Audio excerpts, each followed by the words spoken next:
Hello students, NEET biology in brain channel में आप सभी का मोस्ट वेलकम। और आज हम बात करेंगे स्ट्रक्चर ऑर्गेनाइजेशन इन एनिमल्स की, जो लेक्चर नंबर 10 है हमारा, उसका पार्ट भी हम डिस्कस करने जा रहे हैं। इसके अंदर हम क्या पढ़ेंगे? लास्ट लेक्चर में हमने मेल का रिप्रोडक्टिव सिस्टम पढ़ लिया था। आज हम पढ़ेंगे फीमेल रिप्रोडक्टिव सिस्टम के बारे में, ओथिका के बारे में और पैरोमेटाबोलस के बारे में। हमने मेल रिप्रोडक्टिव सिस्टम कंप्लीट कर लिया है। अब हम फीमेल रिप्रोडक्टिव सिस्टम, ओथिका और पैरामेटाबोलस को पढ़ते हैं। इसकी हम कंप्लीट एनसीईआरटी भी डिस्कस करेंगे। फीमेल रिप्रोडक्टिव सिस्टम में क्या क्या डिस्कस करेंगे हम? फीमेल रिप्रोडक्टिव सिस्टम में सबसे पहले हम डिस्कस करेंगे ओवेरी। ओवेरी, दो लार्ज ओवेरी हमें यहां पर देखने को मिलती है। हम ओवरव्यू दे रहे हैं। सबसे पहले क्या दे रहे हैं? इसका फीमेल रिप्रोडक्टिव सिस्टम में क्या पढ़ेंगे उसका ओवरव्यू दे रहे हैं। ओवेरी क्या होती है? ये टू लार्ज ओवेरी हमें देखने को मिलती है। ओवेरियन टिब्यूल्स, ओवेरियन टिब्यूल्स का दूसरा नाम क्या होता है? ओवेरियोल्स होता है। ईच ओवेरी के अंदर हमें 8 ओवेरियोल्स या ओवेरियन टिब्यूल्स देखने को मिलते हैं। तो दो के अंदर कितने हुए? 16। ओविडक्ट नंबर 3 पर पढ़ेंगे हम। ओविडक्ट, जो लेफ्ट और राइट ओविडक्ट है, लेफ्ट और राइट, इसकी जो नीचे वाला पार्ट होता है ओवेरियंस का, उन्हें ओवेरियल टिब्यूल्स बोलते हैं। ओवेरियन टिब्यूल्स के नीचे ओविडक्ट होता है, और उन लेफ्ट एंड राइट ओविडक्ट को मिलाकर क्या बोलते हैं हम? कॉमन ओविडक्ट बोलते हैं, जिसे हम वेजाइना बोलते हैं। नंबर 4 हम डिस्कस करेंगे जेनाइटियल पाउच के बारे में। जेनाइटियल पाउच क्या होता है? इसके अंदर हमें 2 चैम्बर देखने को मिलते हैं, जेनाइटियल और ओथिकल चैम्बर। नंबर 5 पर डिस्कस करेंगे हम स्पर्माथिका। स्पर्माथिका क्या होता है? जिसके अंदर फीमेल बॉडी के अंदर जो स्पर्म है वो स्टोर होते हैं, उसे बोलते हैं हम स्पर्माथिका। अब हम सबसे पहले डिस्कस करने जा रहे हैं ओवेरी के बारे में, कि ओवेरी फीमेल कॉकरोच की कैसी होती है, क्या होती है इसके अंदर।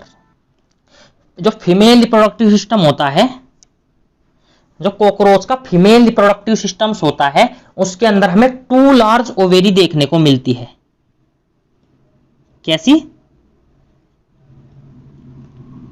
2 लार्ज ओवेरी हमें यहां पर देखने को मिलती है। मींस ओवेरीज लिख सकते हैं। 2 लार्ज ओवेरीज हमें यहां पर देखने को मिलती है। और जो इनकी लोकेशन होती है, इनकी लोकेशन कहां होती है? वो 2 to 6 एब्डोमिनल सेगमेंट पर हमें देखने को मिलती है। 2 to 6, जो 2 to 6 abdominal, 2 to 6 abdominal segment कहां होते हैं? 2 to 6 एब्डोमिनल सेगमेंट पर हमें ये देखने को मिलती है। लोकेशन क्या है इसकी? 2 to 6 abdominal segment, 2 large ovary होती है।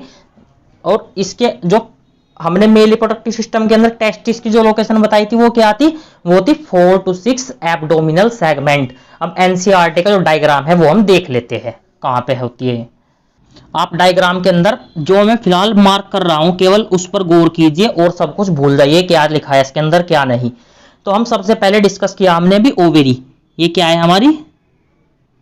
ये हमारी ओवेरी है। हमारी मीन्स कॉकरोच, फीमेल कॉकरोच की ओवेरी है। इसके अंदर क्या होता है? ये ओवेरी 2 to 6, ये ओवेरी 2 से 6 एब्डोमिनल सेगमेंट पर होती है। कैसी होती है? 2 to 6 एब्डोमिनल सेगमेंट पर ये देखने को मिलती है। अब इसके बाद हम डिस्कस क्या करेंगे? इसके बाद हम डिस्कस करेंगे ओवेरियन टिब्यूल्स। क्या डिस्कस करेंगे हम? Ovarian tubules. जो इसके अंदर ये हमें दिख रहे हैं ऐसे, कॉकरोच के अंदर, फीमेल कॉकरोच के अंदर ये ऐसे लाइनिंग सी दिख रही है, ये दिख रही है, इन्हें बोलते हैं हम ओवेरियन टिब्यूल्स। लिखा है एनसीईआरटी के डायग्राम में नहीं दिया, हम लिख लेते हैं, बट टेक्स्ट में दिया है ओवेरियन टिब्यूल्स। नंबर 2 पे डिस्कस करने जा रहे हैं हम ओवेरियन टिब्यूल्स। कितने होते हैं नंबर्स में? 8 होते हैं। हर ओवेरी के अंदर 8 होते हैं, बट हमें तो यहां पर 4 ही दिख रहे हैं। 4 आगे होते हैं और 4 इसके बैक साइड में होते हैं। 4 आगे, 4 बैक साइड में। 4 यहां पर इसके आगे और 4 इसके बैक साइड में। कितने हो गए? दोनों टोटल 16 हो गए हैं। अब इसे लिख लेते हैं हम। अब इसे हम लिख लेते हैं टेक्स्ट के उसके अंदर, थ्योरी पोर्शन के। अब लिखते हैं हम, जो ईच ओवेरी होती है, जो हमें लाइनिंग सी देखने को दिख रही है हमें, में 4 होती है। ईच ओवेरियन टिब्यूल्स का दूसरा नाम क्या होता है? वो होता है ओवेरियोल्स। क्या होता है? ओवेरियोल्स। और ईच ओवेरी हैज, प्रत्येक ओवेरी के पास क्या होता है? 8 ओवेरियन टिब्यूल्स देखने को मिलते हैं। Each ovary has 8 ovarian tubules, means 4 आगे होते हैं, 4 उसके पीछे की साइड में होते हैं। अब ओवेरियन टिब्यूल्स होते हैं तो इसका मीन्स कितने ओवेरियन टिब्यूल्स हो गए हमारे पास टोटल? 2 ओवेरी के अंदर 16 ओवेरियन टिब्यूल्स। 16 ओवेरियन टिब्यूल्स, या क्या बोल सकते हैं? 16 ओवेरियोल्स। और 16 ओवेरियोल्स भी बोल सकते हैं। इन 16 हर एक ओवेरियोल से एक क्या निकलता है? ओवम निकलता है। तो 16 ओवेरियन टिब्यूल से कितने ओवम निकलेंगे? 16 ओवम। 16 ओवेरियन टिब्यूल से कितने निकलेंगे? 16 ओवम निकलते हैं। अब इसके बाद पढ़ते हैं हम ओविडक्ट, कि ओविडक्ट क्या होती है। हमने भी आपके सामने क्या क्या डिस्कस कर लिया। सबसे पहले ओवेरी को डिस्कस किया। नंबर 2 पे हमने क्या डिस्कस किया इसके अंदर? नंबर 2 पे हमने ओवेरियोल्स को डिस्कस किया। ओवेरियोल्स को डिस्कस किया। और नंबर 3 पे हम डिस्कस करने जा रहे हैं ओविडक्ट। ये क्या है? ओविडक्ट। जो ओवेरी होती है, ये ओवेरी नीचे की ओर जहां पर मिलती है, इनका जो नीचे आकर ये फ्यूज हो रही है, ऐसे दोनों लेफ्ट व राइट ओवेरी जहां पर आकर मिल रही है, उसे क्या बोलते हैं हम? Left ovary. ये लेफ्ट ओविडक्ट हो गया, ये राइट ओविडक्ट हो गया। और जहां पर मिल रही है इसे, उसे बोलते हैं हम कॉमन ओविडक्ट। क्या बोलते हैं हम इसे? कॉमन ओविडक्ट, या उसे वेजाइना भी बोलते हैं। अब हम इसको डिस्कस करने जा रहे हैं। क्या क्या डिस्कस किया? सबसे पहले ओवेरी, उसके बाद ओवेरियोल्स। अब लेफ्ट या राइट ओविडक्ट जो आ रही है, left oviduct, right oviduct and left oviduct जो आ रही है, इसे मिलकर बनाते हैं कॉमन ओविडक्ट या वेजाइना, इसको बोलते हैं। हमने अभी डायग्राम के अंदर डिस्कस किया है ओविडक्ट क्या होता है। जो लेफ्ट और राइट ओविडक्ट होते हैं, एक इंपॉर्टेंट पॉइंट यहां पर लिखते हैं हम, जो लेफ्ट और राइट ओविडक्ट होते हैं, जो लेफ्ट और राइट ओविडक्ट होते हैं, ये मिलकर क्या बनाते हैं? ये मिलकर बनाते हैं कॉमन ओविडक्ट।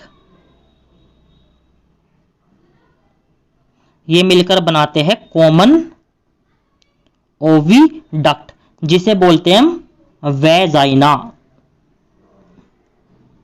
इस कॉमन ओविडक्ट को बोलते हैं वेजाइना। मींस लेफ्ट और राइट ओविडक्ट मिलकर क्या बनाते हैं? कॉमन ओविडक्ट, इसे बोलते हैं वेजाइना। अब बढ़ते हैं हम आगे। अब बात करेंगे हम जेनाइटियल पाउच के बारे में। जेनाइटियल पाउच जो होता है फीमेल कॉकरोच का, इसके अंदर हमें 2 चैम्बर्स देखने को मिलते हैं। कितने चैम्बर्स देखने को मिलते हैं? 2 चैम्बर्स हमें यहां पर देखने को मिलते हैं। पहला चैम्बर्स होता है, वो होता है जेनाइटियल चैम्बर। कैसा होता है वो? फर्स्ट होता है जेनाइटल चैम्बर, और सेकंड होता है, वो होता है वेस्टिबुलम। सेकंड होता है वेस्टिबुलम। पहला जेनिटल चैम्बर और दूसरा वेस्टिबुलम। वेस्टिबुलम को क्या बोलते हैं हम? ऊथिकल चैम्बर। वेस्टिबुलम को बोलते हैं हम ऊथिकल, वेस्टिबुलम को बोलते हैं हम ऊथिकल चैम्बर। अब इसके अंदर डायग्राम देख लेते हैं कैसे इसकी लोकेशन होती है, कौन सा एंटीरियर पोर्शन पे होता है, कौन सा पोस्टीरियर पोर्शन पे होता है, वो हम डायग्राम में देखते हैं। हमने अभी तक डिस्कस कर लिया है सबसे पहले ओवेरी, उसके बाद हमने ये ओवेरियोल्स को डिस्कस किया था नंबर 2 पर। नंबर 3 पर हमने डिस्कस किया कॉमन ओविडक्ट। नंबर 4 पर हमने डिस्कस किया जेनेटियल पाउच को कैसा होता है, हमने डिस्कस किया जेनेटियल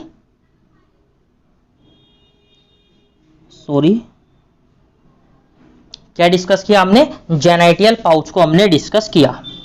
जेनेटियल पाउच के अंदर दो चैम्बर्स देखने को मिलते हैं। जेनेटियल पाउच के अंदर दो चैम्बर देखने को मिलते हैं, जेनेटियल चैम्बर एंड वेस्टिबुलम। ये कौन सा चैम्बर है? वेस्टिबुलम। तो जो ये ऊपर वाला पोर्शन दिख रहा है हमें, ये क्या है? जेनेटियल पाउच है। इसका ऊपरले वाला जो पोर्शन दिख रहा है ये है जेनेटियल चैम्बर, और नीचे वाले को बोलते हैं हम वेस्टिबुलम। ऊपरले वाला जेनेटियल चैम्बर, नीचले वाला होता है इसका, वो होता है वेस्टिबुलम। वेस्टिबुलम को दूसरा नाम क्या होता है इसका? ऊथिकल चैम्बर। क्या होता है? ऊथिकल, दूसरा होता है ऊथिकल चैम्बर। तो आई होप आप समझ गए होंगे। अब इसके बाद हम डिस्कस करेंगे, और जो फर्टिलाइजेशन होता है मैं आपको बता दूं, स्पर्म कहां पर स्टोर होते हैं? जो मेल कॉकरोच से स्पर्म आते हैं, क्या कैसे होता है? यहां पर सूडोपेनिस अपना इंसर्ट करता है। जो मेल कॉकरोच होता है यहां पर अपना सूडोपेनिस, जो सूडोपेनिस है वो यहां पर अपना इंसर्ट कर देता है, और जो अपने स्पर्म है वो स्पर्मेथिका के अंदर डाल देता है। स्पर्मेथिका क्या होता है? ये स्पर्म को स्टोर करता है, ये स्पर्म को स्टोर करता है स्पर्मेथिका। और इसके बाद क्या होता है? जो फर्टिलाइजेशन हमें देखने को मिलता है, फर्टिलाइजेशन कहां होता है? जो ये ऊथिकल चैम्बर्स है, इस ऊथिकल चैम्बर्स के अंदर हमें फर्टिलाइजेशन देखने को मिलता है। ऊथिकल चैम्बर्स के अंदर हमें क्या देखने को मिलता है? फर्टिलाइजेशन। तो हम अब क्या डिस्कस करने जा रहे हैं? हम डिस्कस करने जा रहे हैं स्पर्मेथिका। हमने डिस्कस कर लिया जेनेटियल व वेस्टिबुलम, अब डिस्कस करने जा रहे हैं हम स्पर्मेथिका। यह स्पर्मेथिका, स्पर्मेथिका के अंदर हमें क्या देखने को मिलते हैं?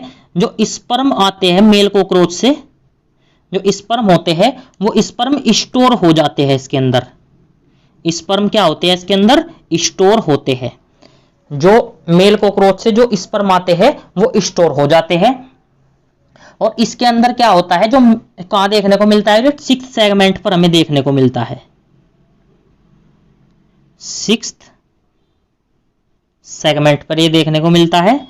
और क्या होता है? इसके अंदर जो स्पर्म स्टोर होते हैं, जो ये स्पर्म है इसे कहां भेज देते हैं? ये चले जाते हैं वेस्टिबुलम के अंदर। जब फर्टिलाइजेशन होता है, जो वेस्टिबुलम होता है इसके अंदर हमें फर्टिलाइजेशन देखने को मिलता है। वेस्टिबुलम के अंदर हमें क्या देखने को मिलता है? फर्टिलाइजेशन। मींस मेल और फीमेल कॉकरोच का जो स्पर्म और ओवम है वो फर्टिलाइज कहां पे करते हैं? वो फर्टिलाइज करते हैं किसके अंदर? वो ऊथिकल चैम्बर्स के अंदर या वेस्टिबुलम के अंदर में फर्टिलाइज करते हैं। मेल कॉकरोच के अंदर से क्या निकलता है? वो होता है हमारा स्पर्मेटोफोर। क्या होता है? स्पर्मेटोफोर को में रिलीज करते हैं, और यहां से जो ओवम होता है ये फर्टिलाइज हो जाता है वेस्टिबुलम वाले पार्ट में। इसका डायग्राम हम देख चुके हैं। अब क्या होता है, अब आगे देखते हैं। हम ये पूरा डायग्राम आपके सामने डिस्कस कर चुके हैं, लेकिन एक बार फिर हम आपके सामने इसको डिस्कस कर रहे हैं। सबसे पहले हमने पढ़ा ओवेरी 2 to 6 एब्डोमिनल सेगमेंट पर देखने को मिलती है। इसके बाद हमने क्या पढ़ा? इसके बाद हमने पढ़ा था ओवेरियन टिब्यूल्स। ये क्या है? Ovarian tubules. ओवेरियन टिब्यूल्स ये 4 हमें सामने से दिखाई दे रही है, 1 2 3 4, और 4 इसके बैक साइड में होते हैं। टोटल हो गए 8 इधर से, 8 इधर से, कितने हो गए? 16, और 16 का मीन 16 ओवम इससे निकलते हैं। ये लाइन भी आपको क्लियर। इसके बाद हमने पढ़ा जेनेटियल पाउच के बारे में। ये क्या है? Genital pouch. इसके अंदर 2 चैम्बर देखने को मिलते हैं, genital chamber and vestibulum. Genital chamber and vestibulum. इससे पहले हमने क्या पढ़ा था? एक कॉमन ओविडक्ट होती है जिसे हम बोलते हैं वेजाइना। कॉमन ओविडक्ट होती है जिसे बोलते हैं वेजाइना। ये लेफ्ट व राइट ओविडक्ट मिलकर क्या बना रहे हैं? वेजाइना बना रहे हैं। ये डिस्कस किया था। फिर जेनेटियल चैम्बर को डिस्कस किया। इसके बाद हमने क्या डिस्कस किया? स्पर्मेथिका। स्पर्मेथिका के अंदर क्या होते हैं? स्पर्म स्टोर होते हैं। ये डिस्कस किया। फिर इसके बाद हमने क्या डिस्कस किया? वो था हमारा स्पर्माथिका के बाद अब ये जो कोलेट्रल ग्लैंड क्या होती है और गोनोपोफाइसिस क्या होता है, ये अब हम डिस्कस करेंगे अगली स्लाइड में। बट उससे पहले हमने आपको बताया कि स्पर्म जो सूडोपेनिस होता है वो यहाँ पर इंसर्ट करता है, मेल कॉकरोच इंसर्ट करता है और जो स्पर्माथिका के अंदर अपने स्पर्म डाल देता है। स्पर्माथिका के अंदर अपने स्पर्म क्या होता है, वो डाल देता है। और ये जब फर्टिलाइजेशन होता है वो फर्टिलाइजेशन हमें इस नीचे वाले पार्ट में देखने को मिलता है। स्पर्म वहां पर होते हैं, डालता है, स्टोर वहां पे होते हैं स्पर्माथिका के अंदर, बट उनका फर्टिलाइजेशन इस वाले पोर्शन में देखने को मिलता है। ये क्या है, फीमेल गोनोपोफाइसिस हमें यहां पर देखने को मिलते हैं। अब हम बात करते हैं इसके जो ऊथिका हम बने, जो मेल और फीमेल कॉकरोच के फर्टिलाइजेशन से जो बॉडी बनी उसको बोलते हैं हम ऊथिका। फर्टिलाइज एग से जो बनती है, मेल और फीमेल कॉकरोच के फर्टिलाइजेशन से जो बनती है उसे बोलते हैं हम ऊथिका। क्या बोलते हैं, ऊथिका। मेल एंड फीमेल कॉकरोच के फर्टिलाइजेशन से जो बनती है उसे ऊथिका बोलते हैं। अब समझ लेते हैं हम ऊथिका होता क्या है बेसिकली। हाँ, आपको स्टेप बाय स्टेप बताते हैं कि जो एग फर्टिलाइज हो जाते हैं, एग क्या हो गए हमारे, फर्टिलाइज्ड। जो एग फर्टिलाइज हो गए, एग फर्टिलाइज कहां पे हुए, ये एग फर्टिलाइज हमारे हुए उसके ऊथिकल चैम्बर्स के अंदर। ठीक है, अब ये फर्टिलाइज एग्स पर जो कोलेट्रल ग्लैंड होती है, क्या होती है, जो collateral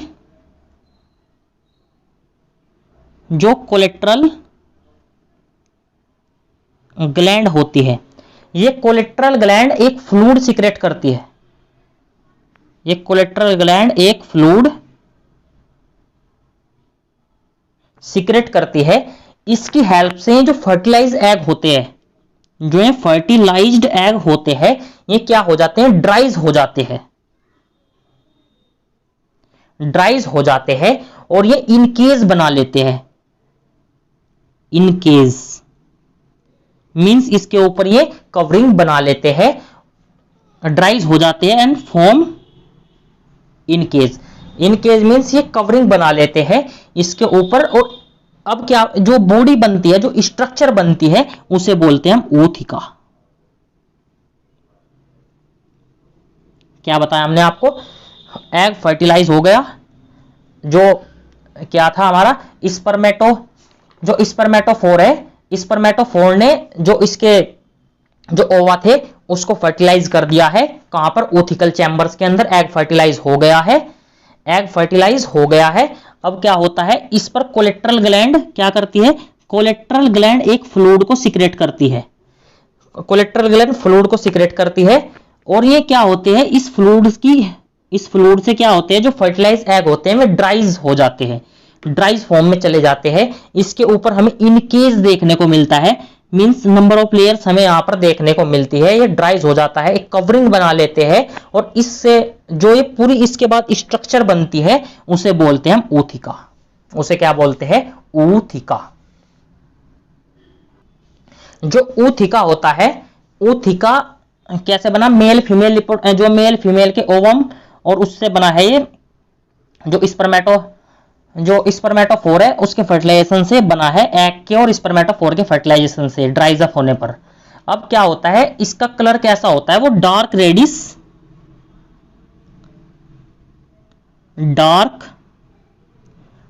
reddish to brown colour इसका देखने को मिलता है। Dark reddish to black brown colour इसका हमें देखने को मिलता है। और इसका साइज कितना होता है ऊथिका का, जो ऊथिका का साइज होता है वो होता है 3/8 इंचिस, अप्रोक्स 3/8 इंचिस इसका साइज होता है, या बोल सकते हैं 8 मिलीमीटर इसका साइज होता है। जो फीमेल कॉकरोच होती है वो 9 to 10 ऑन एन एवरेज कितने ऊथिका रिलीज करती है, वो 9 to 10 ऊथिका जो फीमेल कॉकरोच होती है, जो फीमेल होती है वो अप्रोक्सीमेट 9 से 10 ऊथिका रिलीज करती है। क्योंकि फर्टिलाइजेशन तो फीमेल बॉडी के अंदर ही हो रहा है ना, किसके अंदर, वो वेस्टिबुलम वाले पोर्शन ऊथिकल चैम्बर्स के अंदर, तो ऊथिका को रिलीज करेगी फीमेल बॉडी। ऊथिका रिलीज करती है और हर ऊथिका के अंदर एवरी ऊथिका के अंदर, हर एक ऊथिका के अंदर, each ऊथिका has 14 to 16, each ऊथिका has 14 to 16 eggs. हर ऊथिका के अंदर 14 से 16 एग्स देखने को मिलते हैं। अब इस ऊथिका को क्या करते हैं, इस ऊथिका को सूटेबल प्लेस पर छोड़ देते हैं। जो फीमेल कॉकरोच है इस ऊथिका को सूटेबल प्लेस पर रिलीज कर देती है। फीमेल कॉकरोच इस ऊथिका को सूटेबल प्लेस पर रिलीज कर देती है। जैसे जो दीवारें होती है उसमें जो क्रैक होते हैं, जो दरारें होती है दीवारों के बीच में, वहां पर इन्हें ये रिलीज कर देती है। अब इसके एनसीईआरटी पोर्शन को हम डिस्कस करते हैं। एनसीईआरटी को डिस्कस करने से पहले हम एक लास्ट टॉपिक और पढ़ लेते हैं, वो है पैरामेटाबोलस। पैरामेटाबोलस क्या होता है, जो ऊथिका होता है हमने दरारों के अंदर वो छोड़ दिया है, क्रैक्स जो दीवार है उस दीवार के अंदर जो दरारें है उसके अंदर हमने उसको छोड़ दिया है। अब वो क्या करता है, वो ग्रेजुअली डेवलप करता है, वो ग्रेजुअली डेवलप करता है। ग्रेजुअली डेवलप करने से क्या मतलब है कि वो सबसे पहले जो निम्फ है उसके अंदर स्टेज देखने को मिलती है, लार्वल स्टेज बोलते हैं हम इसकी, निम्फ क्या है इसकी, लार्वल स्टेज है। इस निम्फ से जो हमने ऊथिका किसके अंदर छोड़ा था, वो दरारों के अंदर, उससे निम्फ है, निम्फ उसकी लार्वल स्टेज है। और इससे क्या बनता है, अडल्ट बनने में इसे पैरामेटाबोलस इसलिए बोलते हैं क्योंकि ये ग्रेजुअली डेवलप करता है, धीरे धीरे डेवलप करता है, इसलिए पैरामेटाबोलस बोलते हैं इसको हम। जो निम्फ होता है लार्वा से एडल्ट बनने पर इसे 13 मोल्टिंग स्टेज से होकर गुजरना पड़ता है। कितनी, 13 माउल्टिंग स्टेज से होकर गुजरना पड़ता है। ये माउल्टिंग स्टेज क्या है, माउल्टिंग स्टेज से मतलब है जो कॉकरोच के ऊपर हमें क्या देखने को मिलता है, उसके ऊपर हमें काइटिनियस प्लेट देखने को मिलती है। इसके ऊपर हमें क्या देखने को मिलती है, जो काइटिनियस प्लेट होती है, जो काइटिनियस प्लेट है वो देखने को मिलती है। ये काइटिनियस प्लेट कॉकरोच के ऊपर से रिमूव होती है। माउल्टिंग का क्या मतलब है, काइटिनियस प्लेट रिमूव होती है और इसके जो ऑर्गन्स है, ऑर्गन्स में इसके जो बॉडी पार्ट्स है, जैसे इसका हेड हो गया, थोरैक्स हो गया, एब्डोमेन हो गया इसका, इसके अंदर हमें डिफरेंट जो पार्ट्स हमें देखने को मिलते हैं वो सब इसके अंदर बनते हैं। 13 बार क्या करता है, ये अपनी काइटिनियस प्लेट को ये रिमूव करता है और अपने बॉडी पार्ट बनाता है। 13 स्टेज के बाद, माउल्टिंग से मतलब है काइटिनियस प्लेट 13 बार रिमूव करता है, अपने बॉडी पार्ट को ये बनाता है। बॉडी पार्ट क्या करता है, ये फॉर्म करता है, बॉडी पार्ट फॉर्म करता है, काइटिनियस प्लेट रिमूव करता है, बॉडी पार्ट फॉर्म करता है। ऐसा 13 स्टेज तक चलता रहता है और निम्फ से क्या बन जाता है, निम्फ से एडल्ट बन जाता है कॉकरोच। और निम्फ के अंदर हमें क्या देखने को मिलते हैं, विंग्स देखने को नहीं मिलते, यहां पर विंग पैड्स हमें देखने को मिलते हैं। विंग पैड्स हमें यहां पर देखने को मिलते हैं। और एडल्ट के अंदर हमें क्या देखने को मिलते हैं, एडल्ट के अंदर हमें विंग्स देखने को मिलते हैं। हमने सब कुछ डिस्कस कर लिया है इसका। अब इसकी एनसीईआरटी पोर्शन हम डिस्कस करते हैं। अब देखते हैं एनसीईआरटी के अंदर क्या लिखा है। The female reproductive consist of 2 large ovaries. तो फीमेल रिप्रोडक्टिव सिस्टम होता है, उसके अंदर में 2 लार्ज ओवेरी देखने को मिलती है। और कहां होती है, ये लेटरली होती है, हमने आपको बताया था।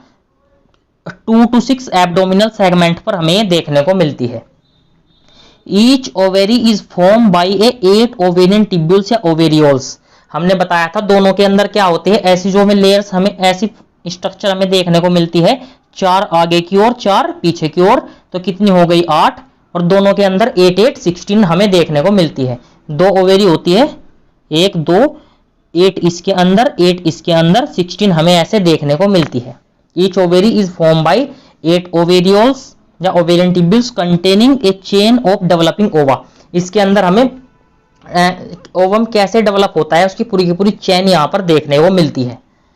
The oviduct of each unite into a single median oviduct also called vagina which open into genital chamber। हमने आपके सामने डिस्कस कर लिया है कि जो लेफ्ट एंड राइट ओविडक्ट है वो मिलकर क्या बनाते हैं, वेजाइना को बनाते हैं। और वेजाइना कहाँ ओपन होती है, जेनिटल चैम्बर्स के अंदर ओपन होती है। A pair of spermatheca present in the 6 segment of genital chamber. एक पेयर ऑफ स्पर्माथिका हमें देखने को मिलता है, इसके अंदर क्या होते हैं, स्पर्माथिका के 6 सेगमेंट पर ये होता है। सब कुछ डिस्कस कर लिया है हमने। इस पर क्या देखने को मिलते हैं, स्पर्माथिका के अंदर स्पर्म स्टोर होते हैं। जो स्पर्म है जो फीमेल बॉडी के अंदर ट्रांसफर किए थे वो स्टोर होते हैं। हमने हर एक लाइन को यहां पर डिस्कस कर लिया है। Sperm are transferred through spermatophore. Sperm कैसे ट्रांसफर होते हैं, स्पर्मेटोफोर के थ्रू ट्रांसफर होते हैं। Their fertilize egg are encased in capsule called ootheca. हमने आपको बहुत अच्छे से समझाया ऊथिका कैसे बनता है। उसके अंदर से क्या होती है, जो कोलेट्रल ग्लैंड हम सीक्रेट करते हैं उसके ऊपर कोलेट्रल ग्लैंड एक फ्लूइड को सीक्रेट करती है, जिससे वो जो फर्टिलाइज एग है वो ड्राइज हो जाते हैं। फर्टिलाइज एग क्या हो जाते हैं, ड्राइज हो जाते हैं। और जो इनकेज इसके ऊपर इनकेज बनता है फिर, और बाद में क्या बनता है, ऊथिका बन जाता है। हमने आपको बहुत अच्छे से डिस्कस कर लिया है। Ootheca is dark reddish to blackish brown colour होता है। ऊथिका का कलर कैसा होता है, वो reddish to blackish brown colour होता है। 3/8 इंचेस से लेकर 3/8 इंचेस का साइज या मिलीमीटर में 8 मिलीमीटर ये लॉन्ग होता है। दे आर ड्रॉप, कहां पर ड्रॉप कर दिए जाते हैं अब ये कहां पर, they are glue suitable surface, ये सुटेबल प्लेस पर छोड़ दिए जाते हैं। जैसे जहां पर हाई रिलेटिव हाई टेम्परेचर हो, हाई ह्यूमिडिटी हो, और उसमें वहां पर फूड सोर्सेस भी देखने को मिले। जो क्रैक होते हैं दीवारों के बीच में, हमने बताया था क्रैक या क्रिवाइस, जहां पर हाई टेम्परेचर हो एज कंपेयर टू अदर, वहां पर छोड़ दिए जाते हैं। और फूड सोर्सेस भी वहां पर हो। On an average female produce 9 to 10 ऊथिका। हमने आपको बताया था एक फीमेल कॉकरोच एवरेज औसतन कितनी ऊथिका प्रोड्यूस करती है, वो 9 to 10। और हर ऊथिका के अंदर 14 to 16 एग्स हमें देखने को मिलते हैं। The development of Periplaneta americana is paurometabolous. जो डेवलपमेंट होता है पेरीप्लेनेटा अमेरिकाना का वो पैरामेटाबोलस होता है। इसका मीन्स है वो ग्रेजुअली डेवलप होते हैं। Meaning there is development through nymphal stage, कि उसका जो डेवलपमेंट होता है वो निम्फल स्टेज से होकर गुजरना पड़ता है। मीन्स काइटिनियस प्लेट वो रिमूव करता है अपनी, और अपने बॉडी पार्ट वो बनाता है। The nymphal look very much like adult. जो निम्फ्स होते हैं वो अडल्ट से बहुत ही सिमिलर देखने को मिलते हैं। The nymph look very much like adult के मतलब बहुत सारी सिमिलरिटी हमें देखने को मिलती है यहाँ पर। The nymph grow moulting about 13 times to reach adult form. जो निम्फ होता है वो 13 मोल्टिंग से होकर इसे गुजरना पड़ता है एडल्ट फॉर्म में जाने के लिए। मीन्स 13 बार काइटिनियस प्लेट रिमूव होती है और उसके बॉडी पार्ट्स बनते हैं। ऐसे 13 उसे माउल्टिंग से होकर गुजरना पड़ता है, इसलिए इसे बोलते हैं पैरामेटाबोलस। इसका डेवलपमेंट कैसा है, पैरोमेटाबोलस। इसका डेवलपमेंट कैसा है, पैरोमेटाबोलस, क्योंकि वो ग्रेजुअली हो रहा है, धीरे धीरे हो रहा है, इसलिए पैरामेटाबोलस बोल रहे हैं। The next to last stage the wing pads but only adult have wings. हमने बताया था कि जो निम्फल स्टेज होती है, जो निम्फ स्टेज होती है, उसके अंदर हमें विंग पैड्स देखने को मिलते हैं, वहां पर विंग्स नहीं होते। और एडल्ट कॉकरोच के अंदर ही केवल हमें विंग्स देखने को मिलते हैं। निम्फ के अंदर हमें विंग्स देखने को नहीं मिलते हैं। आज की last line, many species of cockroach are wild are no economic importance yet. Cockroach की बहुत सारी स्पीसीज होती है, वाइल्ड होती है, लेकिन आज तक इनकी इंपोर्टेंस क्या है, इकोनॉमिक इंपोर्टेंस क्या है, कुछ नहीं पता, नोन नहीं है क्या है। A few species through and around in human habitat. बहुत सारी स्पीसीज ह्यूमन हैबिटेट के अंदर इसकी देखने को मिलती है। दे आर पेस्ट क्या होते हैं, ये जो हमारे फूड है उसे क्या करते हैं, स्पॉइल करते हैं। Because they spoil the food and contaminate with their smelly excreta. इसका जो एक्सक्रीटा होता है वो बहुत दुर्गंध होती है, उसके अंदर से बेकार स्मेल आती है। They can transmit a variety of bacteria disease by contaminating food materials, ये कैसे फैल सकते हैं? ये अगर क्या लिखा है, अगर मानने की बात एग्जांपल्स दे रहे हैं, हमारे पास कोई फूड है, रात को हमने किचन के अंदर छोड़ दिया है, तो जो यहां पर बैक्टीरिया क्या आता है, कॉकरोच आता है। ये कॉकरोच कैसे वेक्टर की तरह बिहेव करता है? तो इसके अंदर क्या करता है कॉकरोच? बैक्टीरिया या वायरस, बैक्टीरिया वायरस को लाके इसके अंदर डाल देता है। जब इस फूड को हम इनटेक करते हैं, मींस इस फूड को हम खाते हैं, तो हमारे अंदर ये बैक्टीरिया वायरस चले जाते हैं। तो यही लाइन लिखी है, they can transmit a variety of bacteria disease by contaminating food materials. I hope आपको ये लाइन समझ में आई होगी। इसके साथ ही हमारा जो ये चैप्टर है ये कंप्लीट हो चुका है, स्ट्रक्चर ऑर्गेनाइजेशन इन एनिमल्स। अब इसके male reproductive system, female reproductive system और एक्सक्रीटरी प्रोडक्ट के ऊपर हम 25 क्वेश्चंस आपके सामने डिस्कस करेंगे। इसकी आपको अब डीपीपी मिलेगी, आपको वो सोल्व करनी है, वो हमारे Telegram channel NEET biology in brain पर आपको मिल जाएगी। अब आप उसको डिस्कस, उसका जो डीपीपी का सॉल्यूशन है वो इसी चैनल पर आपको देखने को मिल जाएगा। हमारी एक नई लेक्चर सीरीज चल रही है, उसके अंदर हम 25 क्वेश्चंस डिस्कस करते हैं, कंप्लीटली एनसीईआरटी बेस्ड, और हर वैरायटी का क्वेश्चन वहां पर आपको देखने को मिलता है। तो थैंक यू स्टूडेंट्स, हमने चैप्टर अपना स्ट्रक्चर ऑर्गेनाइजेशन इन एनिमल्स को हमने अच्छे से खत्म आज कर लिया है थ्योरी में। बस इसका जो डीपीपी वाला है एक लेक्चर बचा है, वो भी हम आपके सामने डिस्कस कर लेंगे। इसके बाद एक चैप्टर हम जूलॉजी का कंप्लीट किए हैं। अब अगला चैप्टर हम शुरू करेंगे बॉटनी से, वो चैप्टर होगा हमारा cell the unit of life, cell the unit of life. और इसके बाद हम डिस्कस करेंगे फिर एक जूलॉजी का, फिर हम ह्यूमन फिजियो के अंदर एंटर कर जाएंगे, डाइजेस्टिव सिस्टम के अंदर। तो थैंक यू स्टूडेंट्स, इसके बाद आपको डीपीपी सोल्व करनी है, मेहनत करते रहिए। ऑल द वेरी बेस्ट, मिलते हैं अगले लेक्चर में। थैंक यू बच्चों, लव यू ऑल।